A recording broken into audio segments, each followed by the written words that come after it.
kumain muna ako ng taho bago ako umuwi sa bahay. Kasi iniisip ko na naman yung coin slot, nagloloko na naman. Iniisip ko kung ano pa talaga dapat gawin sa coin slot para di magloko. May mga tutorial na kasi akong nakita sa YouTube kung paano ayusin yung coin slot. Pag uwi ko sa bahay, inayos ko na talaga yung coin slot. Wala na akong inaksayang panahon o oras. Kahit inaantok pa, ginagawa ko na talaga tong coin slot para maayos na, para magamit na talaga ng mga gamers natin. Sa pag-aayos ng coin slot, hindi po basta-basta mag-aayos ito. Kailangan mo talaga ng oras para mapag-aralan kung ano talagang mayroon dito at kung ano talaga ang problema ng coin slot. Dito banda, kinakalibrate ko yung coin slot. Minsan yung coin slot, binabasa niya yung piso. Minsan naman nag-stack yung piso. Minsan naman nag-stack yung 5. Pero parati talagang sakit ng coin slot dito sa amin. Nag-stack yung 5. Mabusisi pala yung pagtrabaho sa coin slot, lalo sa pagkakalibrate ito. Kailangan mo talagang pag-aaralan kung ano talagang dahilan kung bakit nag-stack or bumara yung coins dito.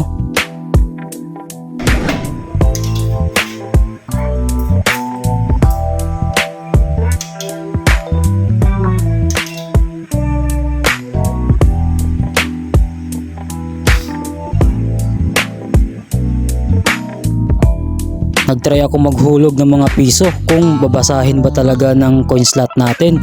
Alas 2 na pala ito madaling araw. Kailangan ko talagang tapusin to para magamit na ng mga gamers natin kinabukasan.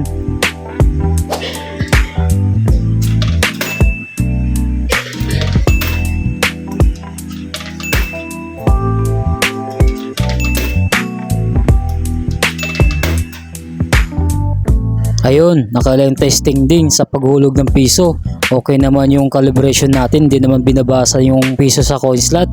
Yun, pagkatapos ito, ang susunod na naman, ikakalibrate ko kung di na siya talaga barado. Pero nakailang try din ako dito, barado talaga. Sa coin slot kasi, meron lang akong pinihit dyan, medyo nahigpitan ko lang, kaya nababarahan yung 5 piso. Kaya yung mga ibang gamers natin sinasabi na kinakain. Pero ngayon, ayos na yung coin slot natin, di na bumabara. May natuklasan pala ako ditong coins na hindi familiar.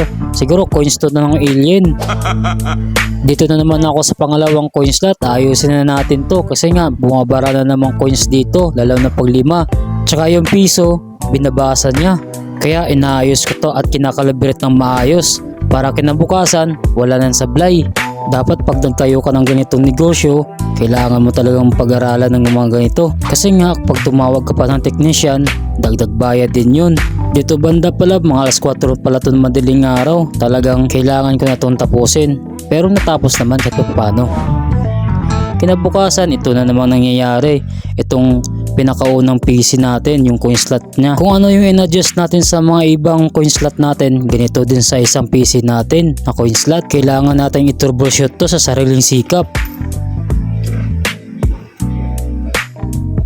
Ilang beses pala ako nag-adjust dito sa coin slot na to. Ang hirap talaga mag-calibrate dito. Nakailang testing pala ako dito ng piso tsaka 5 kasi nga bumabara. Sa 4 na coin slot, ito yung pinakamahirap na i-calibrate talaga. Pero sa mga ganitong bagay, di talaga ako tinatamad kasi nga mas maganda talaga pag ikaw talaga yung gumagawa. Tsaka ikaw mismo talaga magbabantay sa negosyo mo. Pero dito banda talaga, nakalibrate ko na talaga lahat-lahat. Yung 5 piso, yung piso di na talaga nababasa. Yung 5 hindi na nagbabara. Kaya yun lang. Love you!